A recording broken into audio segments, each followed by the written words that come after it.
Today we are talking about how to navigate a breakup during the holidays, but especially if you are an empath or an HSP. I have a special guest here today. This is Greg Marino, who is a personal coach for empaths. He helps HSPs with disorganized attachment become more secure in life and relationships. So, hello, Greg. Welcome to my YouTube channel. Really happy to have you here. Thanks, Lindsay. Such a pleasure. Yeah, so let's get into it.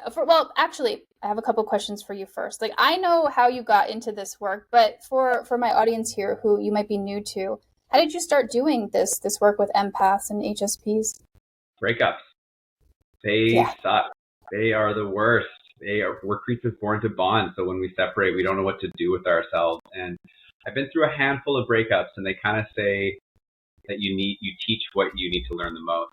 So I got really obsessed with how to mend my own heart, how to not repeat these patterns, how to take full responsibility for my role in the relationship in my life to ensure, that I don't break my heart again. But one thing that I realized was that I was getting good at breaking up, which I was like, this can't be a good thing. Like, well, how am I getting good at breaking up? Like I'm moving on fine, or I'm willing to let go. I'm willing to reclaim my power a lot quicker. And I kind of wanted to see, like, what am I missing? So I just really went deep down into the whole, figuratively and metaphorically, and literally. I kind of like got a little isolated, and I isolated myself and got really obsessed with personal development and just learning all I could about relationships. And of course, you hit that one cornerstone, which is attachment styles, and that really started to resonate with me. And so not only have I identified as someone with a disorganized attachment, but what did it mean to become more secure? What did it mean to be a highly sensitive person with a disorganized attachment in this very demanding world, in a world that is trying to tell you what your values should be, and how can I create a life and a relationship that is based on my values and live a life of alignment within that. And once I was able to do that and really embody it and practice it and live it, I was like, I want to show people this. I want to share what I know, because that just felt like the next step for me and my purpose. That's so cool.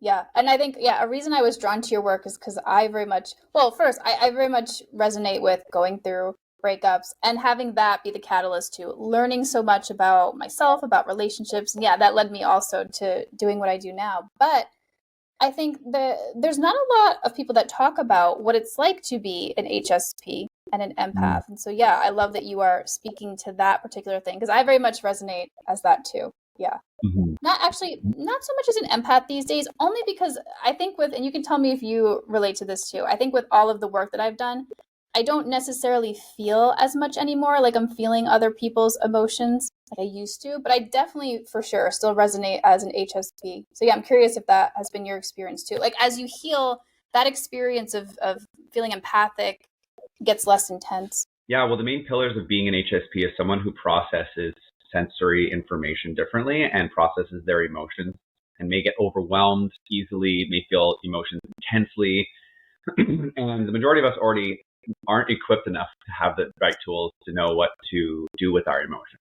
Many people don't even know what emotions are. And so there's a lot more reactivity to that. There's a lot more of the subtleties and those own sensitivities that draw from a past that may feel like they are weaker because they're highly sensitive, or they are broken because they feel deeper. Like, why is this affecting me and it's not affecting you so much, right?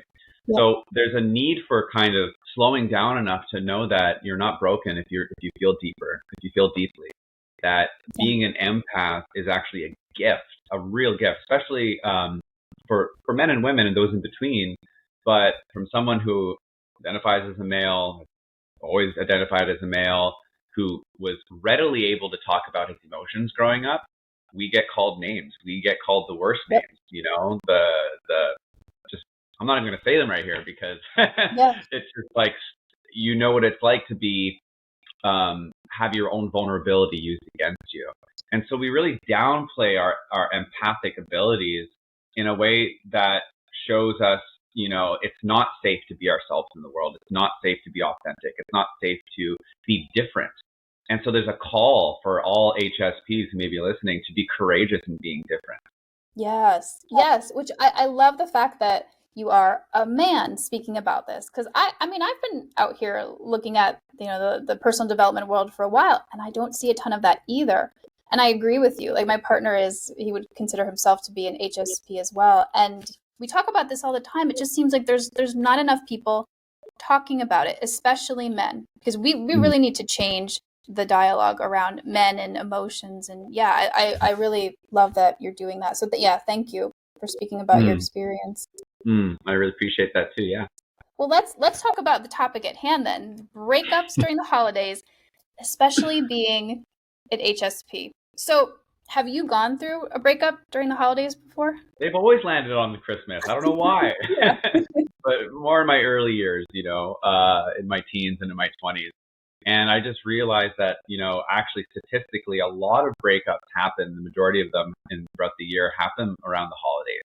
A lot of pressure to be your best self, to the in-laws, proving your love through materialism and these gifts. And holidays, I feel, are this kind of convoluted time for a lot of people. At the end of the year, all your experiences are coming to a boiling point, maybe, and then you're asked to like celebrate and renew. And whether it's Hanukkah or Christmas or Diwali, whatever, it's where all the faiths kind of come in. So I feel like there's this already a potent energy in the world, and traditionally getting together, although can be a very merry time, can also be a very scary time when you've been already thinking about the breakup. And it seems like that is the last straw that broke the camel's back, right? And people often believe that the holiday season is being a time of joy and family. And while it can be that, and they think that maybe it's going to prevent the breakup from happening. Having these conversations with people, there's a lot of stress and expectations during the holidays that sometimes exacerbate relationship issues, and it can lead to breakups. So from firsthand, a lot of my breakups happened around December, and it's not an easy time to go through that. So for anyone who may be on the brink of one or thinking about it or in it, understanding that you're really not alone in this, and you get to choose whatever you want to do. If you want to spend some time alone during the holidays, that's good. If you want to be around people who bring you joy, who can help you feel merry, then that's good too. You kind of have to work out what feels best for you, because there really is no wrong or right answer for what you should be doing after a breakup in terms of how you want to spend your time with yourself and who you want to spend your time with. I love that. Yeah, like empowering us to make our own decisions, because like I can relate to that. I haven't been in a fresh breakup in December, but I've gone through breakups like right before that. And I remember feeling very overwhelmed at the prospect of doing holiday stuff. And I remember, like, because as an HSP, I was like, I can't fake feeling happy. I know there was so much pressure I felt to be happy and put on this celebratory face, and I just couldn't do it a lot of times. So it felt like actually it was like a double-edged sword for me at the holidays. There were a lot of times where I felt like I'm just too overwhelmed by this. I can't fake it. I'm just going to chill at home by myself, like do my thing. But then I also, sometimes there were times when I wanted to be around people, and I actually kind of found the holidays to be helpful in the fact that there's always a lot of stuff going on. Like there's always events, there's always family to hang around. So yeah, I've done different things at different times depending on how I felt. So I love that, you're empowering us to do what works for us. Yeah, and here's a challenging thought. Maybe the breakup is the gift. Yes. Maybe it's a gift. Maybe that's the gift. It can also feel like a lump of coal in your soul, but breakups lead to extraordinary breakthroughs. And that's,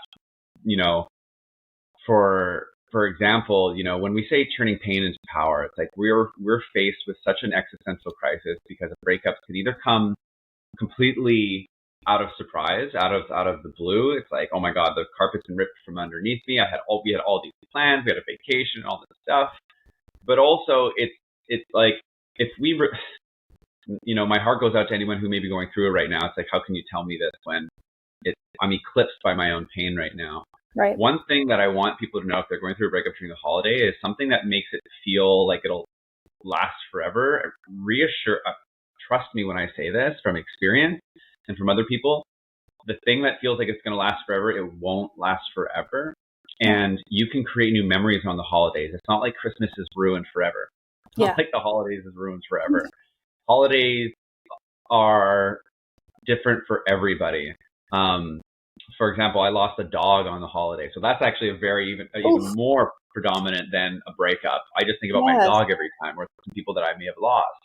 And so in these times of transmuting pain into power, what that meant for me is understanding that we're mammals, but we're also energetic beings, right? We're animals with intellect. Yeah. And one thing that happens when we go through a breakup is we go through an endorphin deficit. We go through a withdrawal of oxytocin, of dopamine, of serotonin. And it's really hard to know what to do. And when we don't know what to do, the brain it feels like you're going effing crazy. And you're not actually going crazy. You're going through this endorphin deficit that is maybe showing you the methadone of all the good times that have happened. So what happens often is my partner was perfect. Yeah. The relationship was perfect. Exactly. And that is the existential crisis that leads us to why could it have, I lost the one, right? Yep. And it's funny how we say we've lost the one when... I lost the love of my life, yes. Yeah. Yes, and I've had that too, but you're never going to know who the one is until you're on your deathbed. Yeah, I love that perspective. I've not heard that before. Brilliant though. Yeah. So to just carry with that thought there though, is that with the knowing that the mind and the heart have different jobs, right? Kind of like intellect, rationalization, anxiety. And here's like intuition and trust and deep inner knowing. Trust that you're going to get through this, even if it feels like forever. And catch yourself perfecting the person or the relationship, because no one is perfect. No relationship is perfect. And what's actually happening there is your brain is showing you the methadone of all the good times so you can get your fix of oxytocin.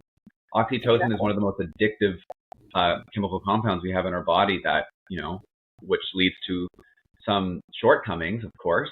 So offer yourself compassion, offer yourself some grace, offer yourself some good old Jesus Christ forgiveness. I'm not a religious person. Yes, no, I think we know what you forgiveness is a good thing. Yeah. No, I love that. You brought up some really good points here, like how addictive it can be to like that dynamic that you might have with your ex where you put them on a pedestal and your brain just goes through the highlight reel. Yes, exactly. And so I'm curious if you have any other specific suggestions for like what to do when you're in that place of obsessing, doing the black and white thinking like they were the greatest thing ever. I've lost the love of my life. I'm curious what you would advise us. Yeah. Alan Watts says something really interesting, which is any conscious creature who belongs to a hierarchical system has to understand that comparison is both the problem and the solution. And that's because as conscious creatures, we have to realize we're right in the middle of it all. Yes, things are really bad and they could be crappy. But yes, things can get better, but we're right in the middle. And so what we have to understand is that your thoughts are what create your reality. And if we're not in control of our thoughts, we're not in control of what we feel because they're just they catalyze from memories and experiences in our past and what's happening, understand that you actually have the choice to put the meaning to those thoughts and emotions. Yes. That is what we are in control of, how we define the thoughts and the emotions, right? So we can be punitive, we can be blaming, we can be trying to create justifications for the way things have happened. But what is really beautiful is that when you can learn to restore and forgive in your own time. And often people want to say, well, I just have to forgive them for cheating on me. I just have to forgive them for abusing me, and then I'll be okay. You don't actually have to forgive your abusive ex or the ex that cheated on you. You have to forgive yourself. Yeah. You have to forgive yourself for perhaps any blind spots or shortcomings or not having the boundaries or a part of you that may have allowed the behavior. So you can at least get out of victimhood mentality. We can't go from victimhood to thriver until we've gone from victimhood to survivor to then thriver. Yeah. So the suggestion I want to make is to understand that you're in the middle of it all and that you have the choice. You have choices. And life is all about choice. It's like Neo in the Matrix when he's faced with all these choices. Do I save Trinity? Do I save humanity? It's like, save yourself first right now, because you making yourself a priority is not selfish, and you get full permission to do that in order to get through this. It's absolutely necessary in order to heal. So before I say this, there's a footnote. This isn't meant to be condescending. This isn't meant to be judgmental or critical or to put anyone on a pedestal, because human beings, it's a level playing field. There's no such thing as good or bad people. There's just healed people and hurt people. And what we want is to do what helped me and what helped a lot of my students is start making a list of the things you won't miss about them. Start making a list about the things that you don't have to deal with anymore. Start making a list of the things that someone else can deal with that crap. You know, that maybe it's as minute as they never picked up their wet towel. Maybe it's or they never cooked dinner. There's someone out there who would love to cook you dinner. You know, it's so true. It's true. Understand that our pain eclipses us from what we think is possible. And truly, I feel like if I can go from being really, really depressed, really low, almost on the brink of suicidal tendencies, you know, and this is like coming from a place of so much more than, you know, who I was 6 years ago from losing someone. Breakups are tough, right? Yes. You can get out of this too. You can, and you will.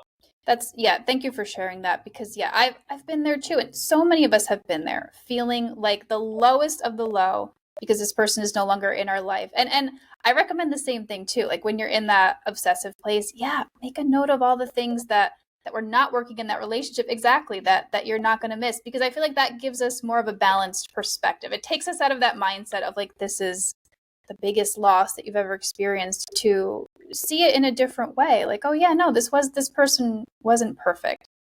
Yeah. And I do think breakups can be such a powerful, transformative place. I mean, it has been for me. It was tough. Man, it was tough, especially with the emotions, feeling things so intensely. But it's honestly been also at the same time the greatest gift in my life. So I love that you resonate with that too. Mm-hmm. And you know, breakups come in ebbs and flows. There's going to be some good days. There's going to be some bad days. It's about seeing yourself through those bad days and celebrating the good days, yes. But knowing that there's kind of 3 stages to a breakup. There's the crumble. It's like, my life is over. Everything sucks. Life is horrible. Why was I programmed to feel pain? Then there's the introspection. It's like, what can I learn from here? We are here to learn and grow. It's what makes us human.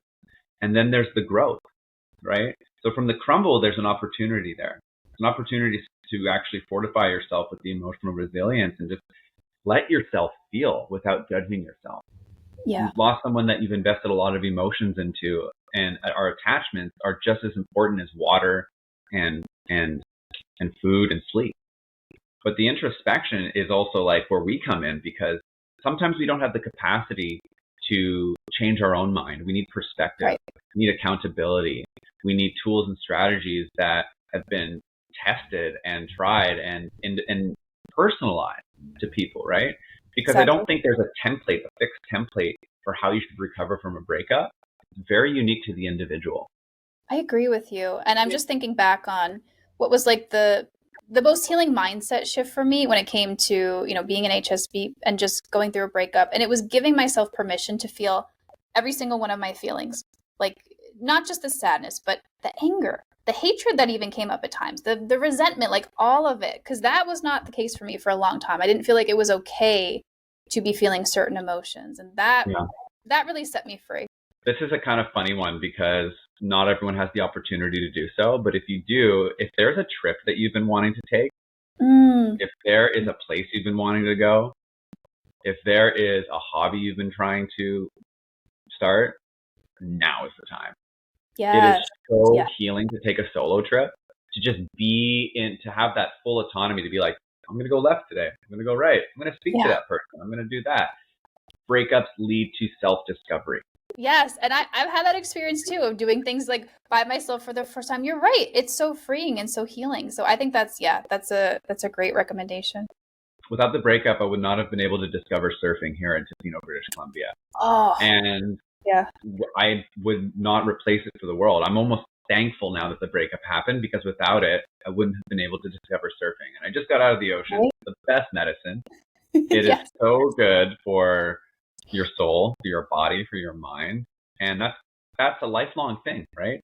So if a Yeah. 3-year relationship can end and I now have this surfing for a lifetime, I love I it. feel like I won. You I feel like I did. I won. would say you did. Boundaries and breakups. It can get a little bit tricky around the holidays. Exes like to reach out, even though they might have broken up with you like a week before. What are your thoughts on that? Like good boundaries for HSPs to have, but really anyone in general going through a breakup during the holidays. Like, do you block? What do you do? What do you do? I don't. I think the thing is that it always depends. Yeah. It always depends on what your nervous system has capacity for. If it feels safer to block and then unblock in mid-January, do that. You're not a bad person for self-preservation, self-protection. You are Yeah. not a bad person for creating distance between someone who isn't fully committed to you or someone who you're not fully committed to. And that's a way in which you nurture yourself. It's a way in which you become the parent of your inner child and create a healthy boundary. So there's internal boundaries and there's external boundaries. External boundaries is, time, space, money, your body. And internal boundaries is like slowing down and be like, what's good for me right now? And what would be, and not necessarily appeasing or gratifying or fulfilling, but thinking just a little bit more long term than short term gain. Okay? Mm. Because when we think short term gain, we'll pick at the scab. Mm-hmm. It feels really nice, but the longer we pick at the scab, it's going to start to swell. And intimacy is a really big trauma trigger. Yeah. It's the biggest trauma trigger. And so I would honestly say, if you're going through a breakup, get a Gabor Mate book. Get your Yeah. hands on a Gabor Mate book. Get your hands on one of our courses. Get your hands on Yeah. support that feels good for you, and trust the process, because it's going to be a journey. It's going to be Lord of the Frickin' Rings, and you need a Yeah. Samwise Gamgee by your side who's going to Yes. carry you up this effing mountain to cast the fire, to cast the ring into the fiery chasm, whatever. You know what I mean? Yeah. Like, this is You need really, a really guide. You important. need a guide. You need a guide, and that's okay, because not only are we all, this is something I'm also debating too. It might be a whole other episode, but you're the hero in your journey. How do you want this character to evolve? Who do you want this character to become? And Mm-hmm. the question that I always ask all my students is, it doesn't matter who you think you are right now. It doesn't matter who you think you were. It's who you're becoming. Who are you becoming? Yeah. When we ask, who am I? It's very static. Who are you? And that's something that is very, it's based on where you've been, and it's based on where you are right now. And it's very static. But when you ask the question, who am I becoming? Does that give you so much more permission to step outside your comfort zone, to try different things, to invest Yeah. time and energy into yourself, and to be able to look at, perhaps, where am I holding myself back? What are my blind spots?